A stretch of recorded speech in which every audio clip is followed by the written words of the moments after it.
content, please watch it all the way through to the end. Give it a like if you like it. And let's go ahead and get right on into this. Thank you.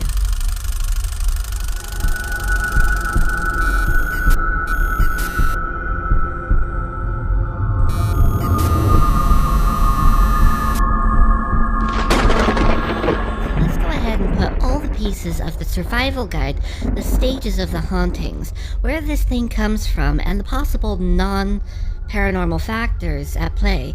All of it, let's put it together. For that, I would like to tell a quick little story real quick. For this, let's go back in time real quick. It's 2016, and I had just gotten an apartment up in Washington. This is the first time I will have been alone in my life, living on my own and experiencing any form of independence. I am in my mid-30s at this point. Throughout that entire time, I have had people around me in one way, shape, or form, but now this is the first time that I am on my own. There is no one else around me save for my landlords, one apartment away from me, and that's it. I am lonely, thanks to this new independence of mine, but I am also independent in many ways that I have never been before. But really, it is that loneliness that gets to me. With that loneliness in mind, many things happen. Now, I'm the type of person that is shamanic in many different ways. Core shamanism, which means there's no cultural ties to any of it. And because of that nice little shamanic tendency of mine, I am more willing to bring things into the house than I really should. Keeping this in mind, I am the type of person who loves to watch YouTube videos dealing with the paranormal, the scary stuff, the stuff that can make people wake up screaming in terror. But also figuring that I've seen my fair share of these videos, I kind of have something of an expertise in the field. That being a shaman, going out and dealing with the spiritual world, the spirit world, there's a little bit more expertise and experience in that matter. So I decided to go out and watch a video about a haunted doll as an experiment on the one hand. On the other hand, to push the boundaries to see whether or not there's any validity in, if I watch a video about a cursed and haunted item, will it bother me in the first place? Short answer, yes. Longer answer? Well, let me tell you a story. So I was at a friend's house watching my usual YouTube video rundown, and the idea of watching a video about a specific cursed doll came to mind because it was literally mentioned in the video as an upcoming episode. I didn't have to wait long. It was only a couple of days before that episode aired. I was already back home, and I was interested in watching this because why not? What I didn't exactly anticipate is at the beginning of that episode there would be a set of guidelines and rules that I would need to adhere to, or at least take account into while watching this video. All of those rules essentially boil down to, just because I am watching a video of the likeness of this item, it doesn't necessarily mean that I have permission from the spirit to even view it in the first place. Even though I may know its name, it doesn't exactly mean that I have permission to utter its name in the first place. After hearing those rules, I decided, yeah, right, whatever, and I put those rules, those guidelines, out of my mind. I didn't even take account for them. So I watched the video. It wasn't anything that I hadn't already learned before about cursed dolls or anything like that. Even when it comes to this specific doll that I'm talking about here, and I'll tell you why I can't mention his name in a moment. I had already learned these things in History Channel type stuff. So I watched the episode, I think nothing of it. I'm thinking, yeah, okay, that was awesome, but nothing's gonna come of it. Because nothing is gonna come of it. I was so sure of myself. I was so sure of my position that it never crossed my mind that I could be wrong. So after watching that video, thinking nothing of it, not even accounting for the rules in my mind or anything thereof, I went about daily life, literally not putting anything, any mind, any thought, anything into this entire thing. I didn't exactly do much of anything spiritual-wise, shamanic-wise, because I was busy at work. I was getting reputation, I was gaining position, and I was gaining friends. There's nothing wrong with that. But it all starts with the little things. Now, the apartment that I was living in was a mother-in-law's suite. The main building had been around since, in its form, the 1970s when it was renovated. So, an old house, as you know, is prone to creaks, is prone to cracking as the foundation settles, or the components, the walls, the boards, and everything that holds it together settles due to gravity. The plumbing wasn't exactly all that old. Before my landlords moved into their house, everything had to be up to code, and in order for it to be up to code, it all had to be replaced. So the piping, the plumbing, was not an issue. Yet, while I was in that apartment, there were odd tappings. Aside from the normal settling of the apartment, there was tappings along the walls, inside the walls. As time went by, there were the odd sounds like someone was walking around in the house when no one else was there. I was trying to sleep, and my landlords, I couldn't hear them for love or money. They were quiet as church mice. That and the insulation of the house was that good. Still didn't exactly think much of it. The sounds of a settling foundation and walls and all that kind of stuff, the tapping of whatever was going on, didn't exactly ring out of place to me. A little weird that it started all of a sudden. It was minor, but it was all of a sudden. And now all of a sudden I'm hearing footsteps in my apartment where I'm literally in bed trying to sleep. I own 2 cats, but they're not heavy enough to make that kind of noise. Again, over a little bit more time, the taps started to sound like minor scratches along a wall. And interestingly enough, the sounds of those scratches along the wall that I was hearing was wherever I was in the house. I would move around in the house freely. It's my apartment after all. The sounds of scratching would follow me. The sounds of creaking, the sounds of tapping, the sounds of footsteps or depressions in the carpeted floor would follow me around everywhere. It got to the point, as I'm going to and from work, that the apartment started to feel more and more dark, more and more oppressive, more and more like something was off and wrong. And another thing that started happening that I did not notice all that much at first, didn't even account for all that much at first, was the dreams, the nightmares, shall we say. I started seeing the image of a little doll here and there from in the corner of my dream eye. It didn't say much at first. It didn't say anything at all, and it wasn't even close to me. It was off in the distance. It was keeping its distance. It was keeping its space. So I didn't notice it at first, but it kept getting closer each time I got into dreamland. Closer and closer it would get, until eventually it was close enough to talk to me. And when it did talk to me, it started off as whispers in my dreams. Those whispers soon turned into talking as I am talking to you here and now, just without the audio editing. And eventually, the conversational voice started turning into shouting, yelling, then screaming. It got to the point where it did wake me up from sleep a couple of times.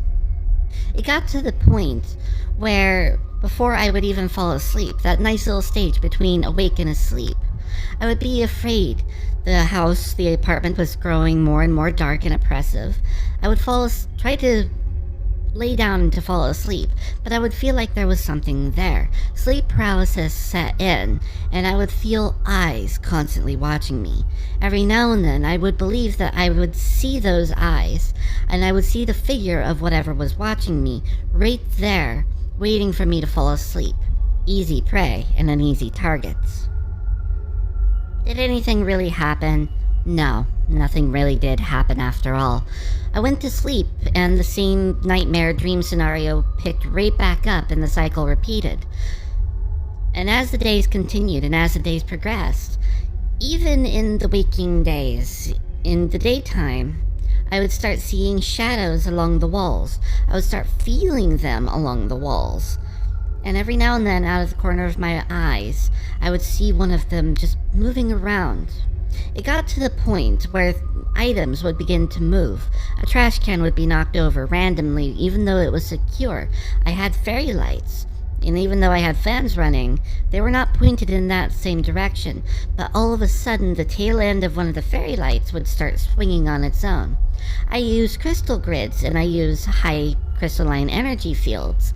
And every now and then, a crystal would shoot across the apartment, and there was nothing to move it in the first place. No cat was powerful enough to knock it off the grid at that strength. No one else was around me, and I know better than to screw around with the field integrity of a grid, lest things get too much out of hand. Yet a crystal flies off the grid on its own. It wasn't too long after that specific event that I started hearing voices. Voices in relation to those shadows that I kept seeing out of the corner of my eye. But they weren't necessarily just whispers. They were giggles, they were laughters, they were growls. A little bit more time of that, and that nice little doll that I kept seeing in my dreams. I started seeing everywhere. In my apartments, in my landlord's house. Even though they have their own protections and it didn't go there that much. On my way to work, I walked to work. So I kept seeing this thing out of the corner of my eye as I walked, both to and from work, and even while there in the first place. The way that it worked for me, I was a dishwasher at the time, so I was close to the back door. I would be so focused on my job, I would be so focused on what I am doing, but out of the corner of my eye, I would see something move around, even during a busy day when I know that everybody is at their stations and no one's really moving around. I would see something dart around, like a blur, out of the corner of my eye, and then I would see the back door open, and there would be nothing but this grayish blue mist all over the place. While these waking visions were concerning enough on their own, they don't exactly do much aside from be this weird little instance that I am seeing out of the corner of my eye while I am focused on the job. If I was lucky, these visions were just that. They were visions. There were no whispers involved. But when there were whispers, it's time to end it. It's time to go. Do you want to play? And then the odd things started happening at work. This entire scenario took about a week and a half to 2 weeks, from start to resolution. So, after figuring out that something's going on and I do need to take care of this right here, right now, I went home one day and my intention was to figure out what was going on in the first place. I have at this point completely forgotten that I had watched a video about a cursed and haunted doll that I may not have had permission to view in the first place. Hearing his name, and I may not have had his permission to hear his name in the first place. With that in mind, and the fact that that revelation kept ringing in my ears throughout this entire line of thought, I sat down, I meditated on the entire thing to ask if this was true of my higher powers. Everything had just confirmed what I was suspecting, so I got to work. I got to work structuring a incantation to use while a cleansing and purification ritual for the home. The incantation that I mentioned in a previous video is the exact one that I used. I went throughout the entire house with a sage stick, wafted it around to all of the walls, the corners, the door jambs, the windowsills, and the door itself, reciting that incantation over and over and over again, putting as much of me into it as possible, as much of my own intention and will into it in the first place. After I went through the entire house, I turned right around and grabbed my drum and figured a nice loud drumming would actually chase the spirit out of my house and away from me and mine. For a time, it worked, and I didn't have to worry about that dark entity for a while, until it came back, which ultimately tells me that my efforts didn't go anywhere. They did nothing, except delay it.